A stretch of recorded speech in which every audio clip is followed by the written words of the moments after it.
Hello belles amours, me voici de retour pour la suite de mes petites enquêtes symboliques, les messages que la vie me délivre chaque jour. J'ai fait un petit résumé pour plusieurs jours, euh, en espérant que je ne vais pas être coupée parce que j'ai plus assez de place sur mon téléphone. Mais voilà, je vais essayer de faire bien résumé du coup. Et alors je vous ferai une vidéo séparée pour le 30 parce que je trouve que ça c'est un sujet qui mérite d'être développé à part. Et pour aujourd'hui, j'ai aussi une grande réflexion qui m'est venue que je ferai séparément aussi.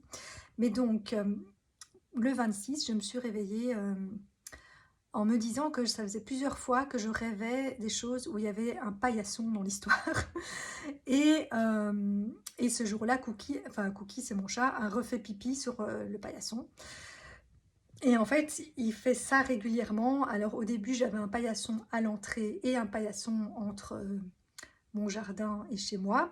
Mais malheureusement, moi, comme enfin, la maison que je loue, il n'y a pas de toit à l'extérieur, donc je ne sais pas mettre le paillasson à l'extérieur, sinon il est tout trempé et dégoûtant et ça ne sert à rien de se ressuyer les pieds sur quelque chose qui est sale. Donc je mettais les paillassons à l'entrée, enfin à l'intérieur. Mais du coup, c'est vrai qu'on ressuie ses crasses à l'intérieur et idéalement, on devrait ressuyer ses crasses avant de rentrer chez soi et ne pas rentrer chez soi avec des crasses. Et donc mon chat me fait comprendre que voilà, qu'il y a des crasses dans mon intérieur, euh, mon vrai intérieur et mon intérieur en moi, quoi, mon corps, puisque notre maison est un miroir. Le problème, c'est qu'il me le fait comprendre en mettant des crasses encore pire, parce que c'est pipi puant, c'est pire que les crasses qu'il y a sur le paillasson, mais bon, voilà. Et donc il y a ça qui est revenu, et finalement j'ai fini par me dire que j'étais un paillasson en fait, symboliquement. Et dans un de mes rêves, en fait, c'était un paillasson à taille humaine, et ben dans un cote, parce que ça c'est la deuxième partie que je vous expliquerai, que je rêve tout le temps que je suis étudiante, et où on me disait, voilà, c'est un paillasson, mais il faut y faire attention, euh, il faut pas qu'il soit sale. Et je me disais, ben, pourquoi on met un paillasson à l'entrée, en plus aussi grand, du coup on est obligé de passer dessus, mais il faut le renettoyer, mais genre, et quoi, à chaque fois qu'on rentre, on va se ressuyer les pieds pour renettoyer le paillasson, mais donc, enfin voilà, je comprenais pas trop le principe, et donc dans le rêve, je me disais, bah, moi j'ai pas envie d'habiter à un endroit où il y a un paillasson qu'on peut pas salir, alors ne mets pas de paillasson. Ce que j'ai fini d'ailleurs par faire chez moi, c'est-à-dire qu'à l'entrée il n'y a plus de paillasson, mais du coup les gens rentrent avec leurs crasses, c'est pas mieux. Après ils les laissent pas à un endroit en particulier, mais bon voilà. Alors idéalement, bah, je sais pas, je devrais demander aux gens d'enlever leurs chaussures quand ils rentrent chez moi, mais alors il faut qu'ils viennent avec leurs pantoufles parce que c'est du carrelage, donc c'est un peu froid. Euh, où je dois continuellement nettoyer, ce qui n'est pas mon fort parce que je n'aime pas trop le ménage, parce que justement, enfin, je me rends compte, tous ces messages aussi symboliques me montrent que je suis une nettoyeuse dans l'énergie, mais du coup, faire le nettoyage dans la matière, c'est quelque chose qui m'embête, parce que j'ai déjà l'impression de faire du nettoyage en permanence. Donc, j'ai l'impression de passer ma vie à nettoyer, et donc ça ne m'amuse pas du tout de faire le ménage et de devoir renettoyer tout le temps. Alors maintenant, je me suis disciplinée à balayer tous les jours, mais pas à nettoyer et frotter tous les jours, quoi. Donc, voilà, j'estime que j'ai pas le temps de faire ça et que j'ai pas envie de consacrer mon temps à ça. Mais quelque part, ben, ça me montre qu'il faut prendre le temps de nettoyer parce que sinon, ben, on reste avec des crasses. Et donc voilà, pour l'instant, j'ai quand même laissé le paillasson entre le jardin et chez moi parce que j'y vais souvent dans mon jardin et j'ai pas envie d'à chaque fois ressalir en rentrant. Mais bon, je vais peut-être finir par m'en débarrasser quand même parce que je l'ai déjà lessivé quelques fois, mais l'odeur de pipi ne part pas totalement. Et, euh, et donc oui, j'en ai conclu que j'étais un espèce de paillasson parce que bah, les gens ont tendance à se confier à moi et à déverser leur crasse sur moi parce que j'ai ce côté où je veux devenir thérapeute et aider les gens et que je suis moi-même passée par plein de choses et que j'ai passé ma vie à étudier les gens et moi pour me comprendre, les comprendre, trouver ma place, etc. Et du coup, je suis très empathique, je suis très tolérante, ouverte, je ne juge pas les gens. Et bon, ça m'arrive de temps en temps, comme tout le monde, mais je veux dire, de manière globale, c'est pas le cas. Et, euh, et du coup, les gens se confient aussi facilement à moi. Et pour moi, j'avais pas l'impression que c'était un problème puisque je voulais en faire mon métier. Sauf que du coup, justement, je mets pas de limite. Pour l'instant, j'en ai pas encore fait mon métier. Et dans la vie, ben, des fois, j'ai juste envie de passer un bon moment et de m'amuser avec les gens et pas qu'ils commencent à me raconter tout leur malheur. Et maintenant, je me rends compte que j'ai pas assez mis les limites par rapport à ça et que c'est un peu comme les gens qui sont canal ou par exemple passeurs d'âme, ben, ils établissent des horaires, quoi. Il y a des moments où ils sont OK que les âmes en perdition viennent les voir et qu'ils font passage, mais c'est pas ouvert non-stop, ils ont leur vie, ils ont d'autres choses à faire et ils sont pas là dispo pour tous les morts à faire passer tout le temps, quoi. Ben, moi, je me dis, c'est pareil, j'ai pas assez mis des limites, que, ok, je veux me consacrer à ça et c'est une partie de ma mission et je veux en faire un métier, mais justement, faisons-en vraiment un métier et où là, ben, c'est à des horaires que j'ai décidé et à ce moment-là, ben, je suis payée pour et c'est mon envie d'aider les gens. Mais alors, il faut que j'apprenne et que je trouve des techniques, effectivement, pour ne pas garder les choses des autres en moi, parce que j'ai tendance à fusionner avec les gens, ce qui m'a aidé à les comprendre, etc. Et ce qui me permet en fait de, je suis projecteur émotionnel et donc je fais miroir pour les gens et je leur passe des messages et je leur...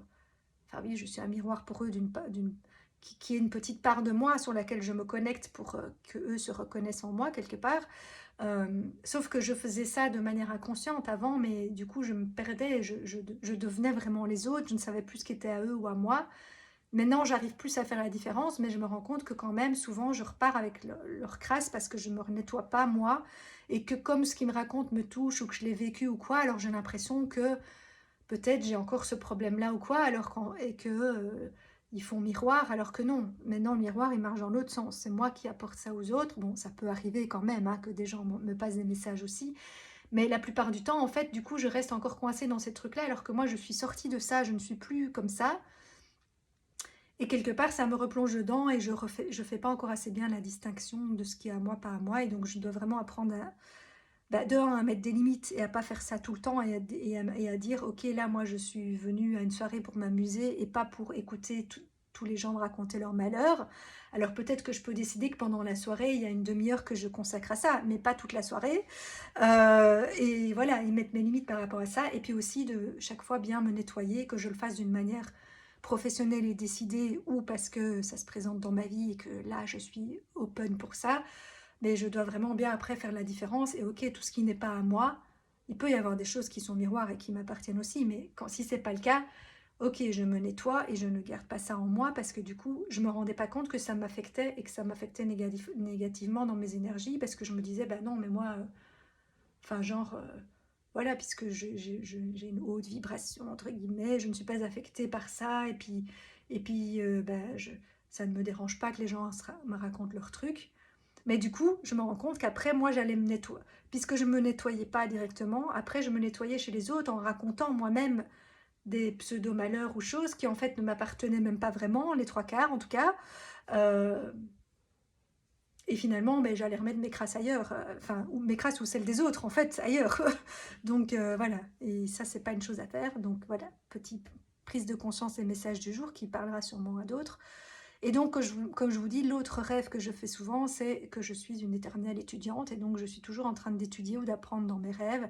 Et donc j'ai compris que maintenant, il était vraiment temps d'arrêter d'étudier. Enfin, on étudie toute sa vie, mais de passer de la théorie à la pratique et de continuer à apprendre, mais dans l'expérience, comme c'est le cas quand on passe d'adolescent et adulte, on est étudiant un temps, puis nos études se terminent et on va, voilà, on se lance dans la vie active, professionnellement, socialement, etc.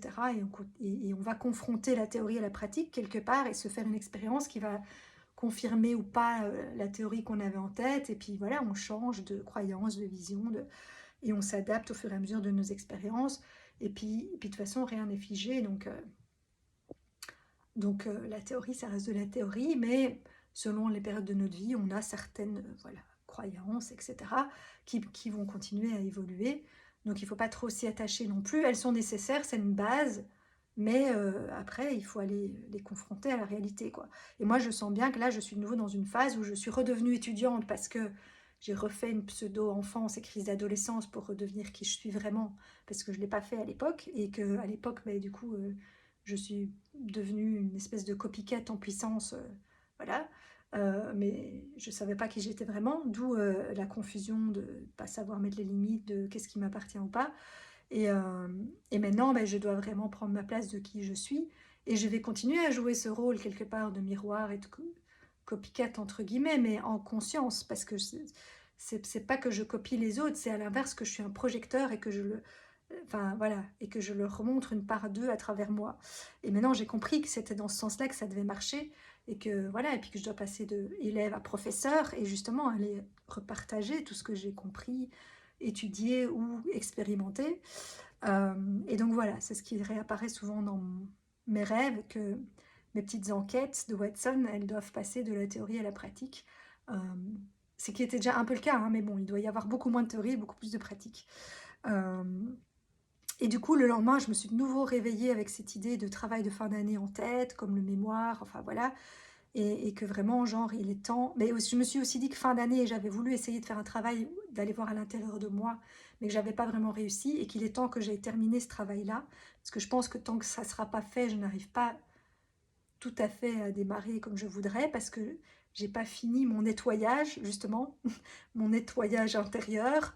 Même si j'ai déjà fait beaucoup, mais je me suis ressalie ici en essayant de faire la sauveuse thérapeute gratuitement, parce que finalement je me suis pas lancée officiellement, mais voilà, je me suis entourée de gens comme ça, et, euh, et donc maintenant il faut que je reprenne ma part à moi et que je me nettoie, euh, pour devenir, enfin voilà, pour réincarner une femme adulte qui sait qui elle est et qui ne se perd plus dans tous ces rôles miroirs et projections, mais qui continue à jouer ce rôle puisque ça fait partie de ma mission, mais en conscience, quoi, et en prenant soin de me nettoyer et de n'être qu'un canal qui se laisse traverser, mais qui ne garde pas tout ce qui ne m'appartient pas.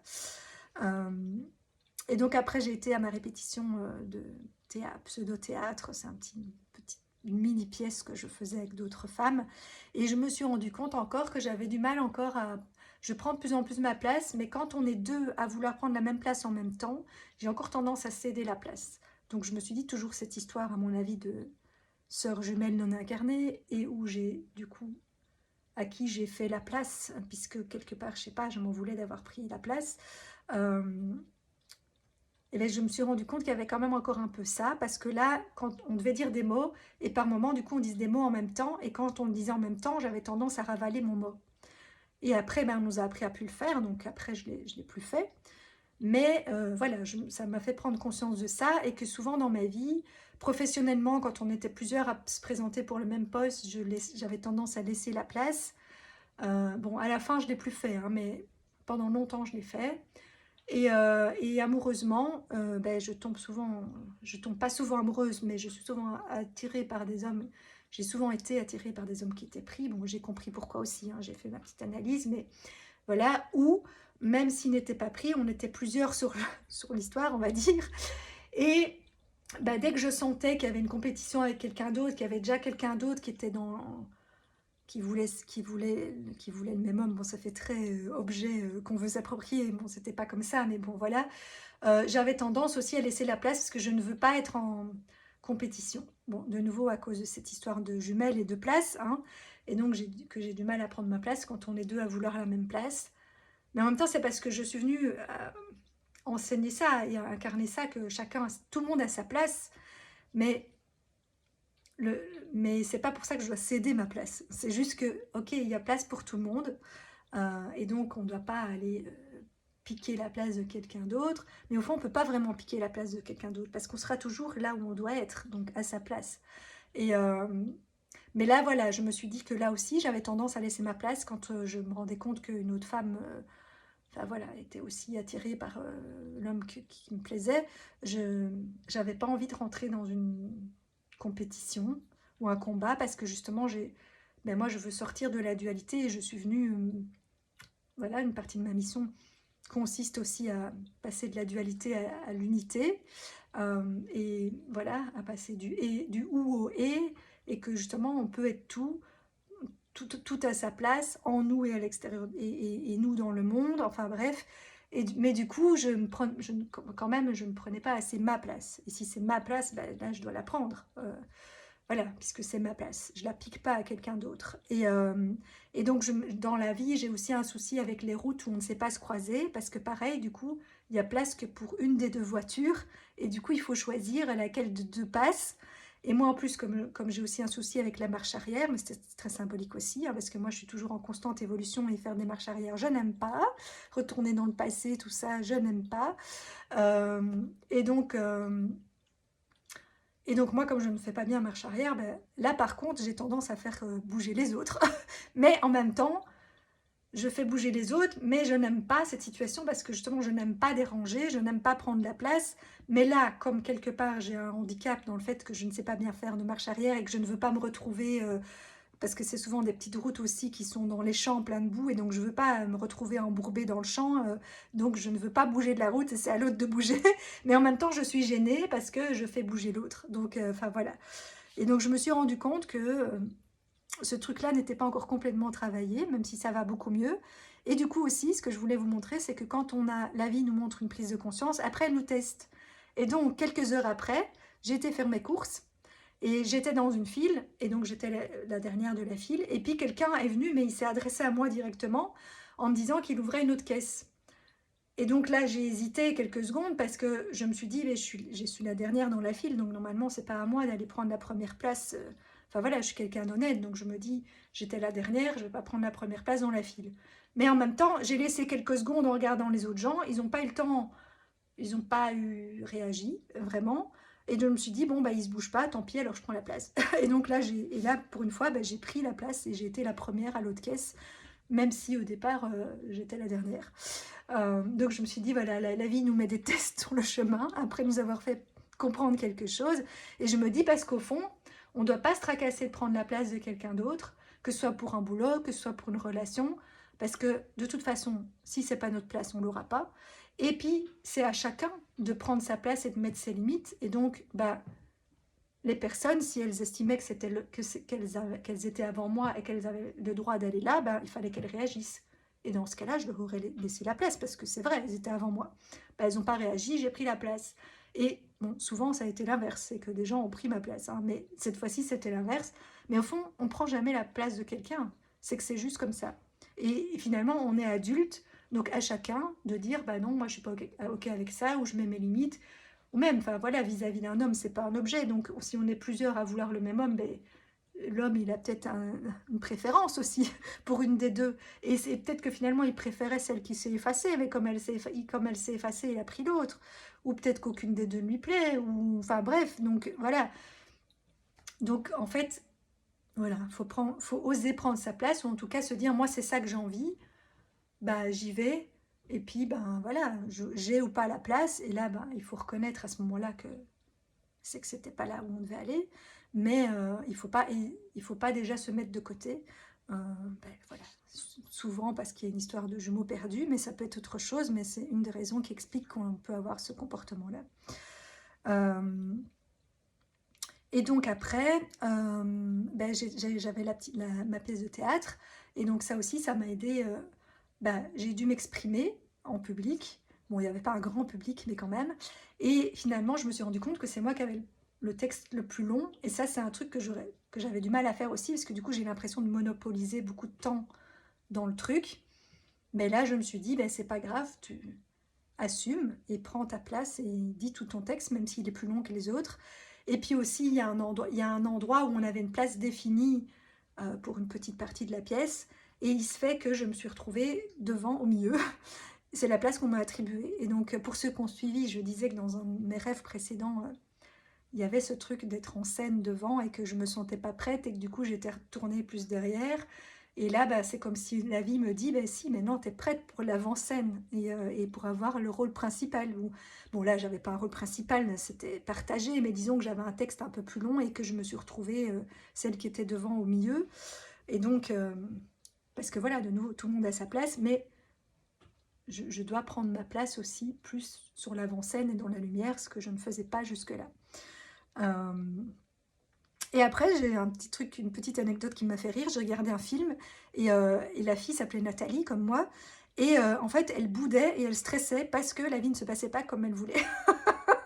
Alors je me suis dit, oui, ça, effectivement, c'est un peu mon cas aussi. Et c'est ce côté ado là que je revis. Ben, c'est ça aussi. J'ai été quelqu'un de très contrôlant pendant longtemps. Maintenant, je le suis beaucoup moins. J'ai appris de lâcher prise et puis à faire confiance à la vie. Mais comme là, j'ai refait une petite crise d'adolescence, ben, j'avais de nouveau cette tendance un peu à bouder. Et puis la part plus enfant de moi, elle est toujours dans ce mode je boude et je stresse, alors que la part sage de moi, c'est que ça sert à rien et que tout tout est toujours juste et que tout se met toujours comme il faut et que je suis guidée, protégée, aimée.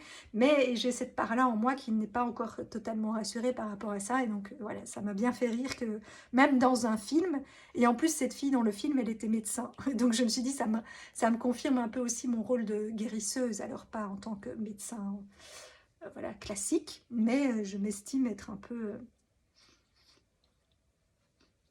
enfin, une guérisseuse entre guillemets, mais en même temps, personne ne guérit personne. Hein. Il n'y a que soi qui peut se guérir. Mais disons une intermédiaire, un canal guérisseur, quelqu'un qui met qui aide les gens à aller vers ça et vers la voie. Mais après, c'est à chacun de faire son travail. Je ne peux pas le faire à la place des gens, mais voilà. Et je ne suis pas une sauveuse, etc. Ça aussi, j'en suis revenue. Ça fera partie d'une autre vidéo. Et donc après, je me suis rendu compte de nouveau aussi que après il y avait un drink et que j'ai fait de nouveau un peu le paillasson parce que voilà, il y a une fille qui a tout de suite vu, qui s'appelait Nathalie aussi d'ailleurs, et que du coup on a connecté, elle a vu que j'étais dans le développement personnel, que j'étais très ouverte, tolérante, machin, mais du coup elle a commencé à me raconter tous ses problèmes. Et là, j'ai de nouveau pas su mettre ma limite parce que moi, à ce moment-là, j'avais juste envie de passer un bon moment, de boire un drink et de faire connaissance avec des gens. Et certes, c'est moi qui ai lancé un peu le sujet parce que c'est un sujet qui me passionne, mais pas pour qu'après on me raconte tous ces problèmes.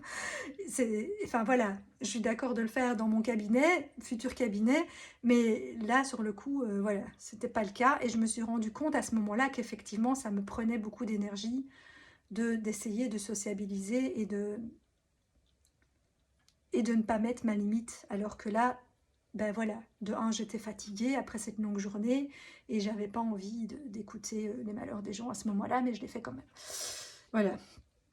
Et ensuite, ben oui, je me suis dit que ce jour-là, il y avait beaucoup, beaucoup de vent. Vraiment, ça soufflait et donc ça me confirmait aussi que, ben, puisque je dois me nettoyer, que je dois me nettoyer notamment avec l'air. Et comme enfin voilà, dans la vidéo précédente, je vous parlais aussi de quelqu'un qui m'avait parlé que le jogging, et pareil, je me suis rendu compte, voilà, quand je fais du sport, bah, s'il y a la respiration, au Wajutsu, on utilise aussi la respiration pour se nettoyer, au yoga aussi, dans la respiration sacrée, dans plein de techniques que j'ai apprises, et je me rends vraiment compte que c'est une technique, bah, la respiration et l'air, c'est une médecine gratuite, et ça sert à se nettoyer, et quelque part, la vie me montre que pour me nettoyer, bah, c'est entre autres une technique que je peux utiliser, pour retrouver mon énergie et pour me nettoyer des crasses que j'aurais pas su filtrer et que j'aurais quand même reprises avec moi, quoi. Donc voilà, et après, pour compléter ça, je tombe sur un rappel Facebook sur les chats, qui disent que les chats ont l'air paresseux, mais qu'en fait, ce sont des grands nettoyeurs et harmoniseurs d'énergie.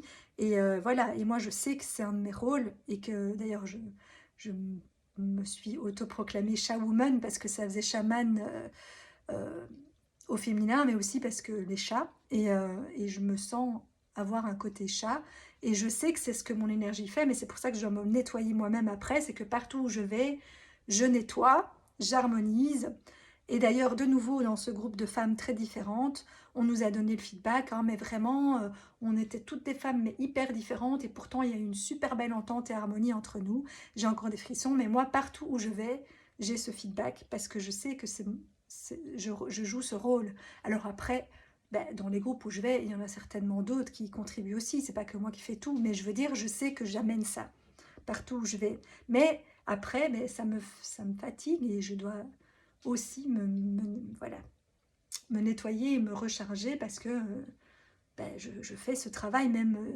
je le fais même pas exprès, ça se fait tout seul. Enfin, maintenant, je le fais plus en conscience, et je suis contente de contribuer à ça. Mais je dois faire attention, du coup, voilà, de me nettoyer moi aussi, et pas que les autres. Et parfois, j'ai tendance aussi, parce que comme je veux aider les autres, à aller à des ateliers. Au départ, je vais pour moi, pour me soigner moi. Et en fait, après, je nettoie tout le monde, j'harmonise, et puis moi, je ne m'occupe pas de mes problèmes à moi. Bon, c'est certainement une fuite aussi, hein, c'est que j'étais pas peut-être tout à fait prête à aller voir les trucs à nettoyer en moi. Mais bon, voilà, ça me remonte ça, c'est que moi, je sais que je fais ça pour les autres, mais le cordonnier étant toujours le plus mal chaussé, je ne peux pas oublier de le faire pour moi aussi. Et en premier, et après aussi.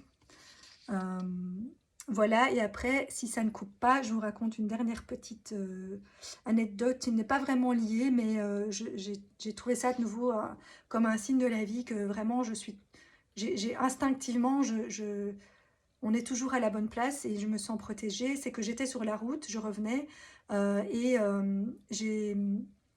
j'approchais de la sortie pour rentrer chez moi, donc c'est symbolique aussi, revenir en moi. Et bon, moi, j'aime pas rester rouler doucement derrière les gens. J'ai tendance, puisqu'il y a une partie en moi qui est très lente, mais il y a une partie en moi qui a envie de foncer tout le temps. Euh, et donc, j'ai plutôt tendance à dépasser, tout en respectant plus ou moins les limitations de vitesse, hein, mais voilà. Et en tout cas, enfin, voilà. Avant, j'avais plutôt tendance à faire du 130, maintenant, je reviens vraiment plutôt à du 120, donc à plutôt quand même respecter les règles, mais voilà, si les autres font moins que 120, je les dépasse, quoi. Et donc là, j'hésitais parce que j'approchais de la sortie, et donc il y avait des gens qui roulaient doucement, et je me dis, est-ce que j'ai encore le temps de les dépasser ou pas? Et je me dis, ben non, de toute façon, t'es pas si pressé que ça, ouais, c'est pas grave, rabat-toi et reste derrière, et t'approches de la sortie, voilà. Et genre, ben, il faut pas tout le temps vouloir foncer, dépasser, nanani, sinon on risque de rater, déjà de un, on risque de rater la sortie, ou de se prendre un truc qui te dit, ralentis, tu vas trop vite, et c'est là où la petite symbolique, c'est que je venais de me rabattre à droite, et sur la gauche, il y a un camion qui a perdu des morceaux de bois, qui ont volé en l'air presque sur les pare-brises des voitures qui étaient sur la bande de gauche. Et donc je me dis, bah, heureusement que je me suis rabattue, parce que je me serais potentiellement pris un morceau de bois sur ma voiture, sur mon pare-brise, ou je ne sais pas où. Là, il y en a quand même un qui est arrivé proche de mes roues. Je ne sais pas si je l'ai évité ou pas. J'ai fait une petite tentative d'évitement, je crois qu'il est quand même passé plus ou moins en dessous, mais c'était un petit morceau très fin et j'ai pas entendu de bruit, donc voilà, je pense pas qu'il y a eu de dégâts. Mais, euh, mais je me suis dit, mais merci mon Dieu, parce qu'il y a vraiment plusieurs morceaux qui ont volé comme ça, et puis voilà, puis je sais pas quelle réaction j'aurais eu, peut-être j'aurais fait un mouvement avec mon volant ou quoi que j'aurais pas dû. Donc je me dis heureusement que je m'étais rabattue, et que j'avais pas voulu aller trop vite, et que je voulais être sûre de ne pas rater la sortie pour rentrer chez moi. Et voilà, c'était la dernière petite anecdote symbolique que je voulais vous partager. Bon, bah, j'ai refait un peu de place, maintenant j'ai le droit de vous parler une demi-heure avant que ça ne coupe. Mais bon, comme j'ai dit, le 30, ben, il y a un truc que j'ai compris, que j'ai envie de développer dans une vidéo. Pas trop longue, hein, 10-15 minutes, mais je trouve que c'est mieux de la faire à part. Et aujourd'hui, un sujet qui, lui, fera peut-être quand même une demi-heure, parce que c'est vraiment quelque chose qui me tient à cœur, sur l'inclusivité de nouveau. Donc je vous ferai une vidéo séparée. Vous aurez droit à 3 vidéos aujourd'hui. Ouais, ou peut-être que j'en ferai que 2 aujourd'hui et une demain, on verra. Enfin, je dis ouais, mais en fait, peut-être que vous vous en foutez complètement, mais pour ceux que ça intéresse, voilà. J'ai quelques petits sujets en réserve. Bon, sur ce, je vous souhaite un beau week-end de Pâques. Profitez bien, et à la prochaine. Ciao, ciao.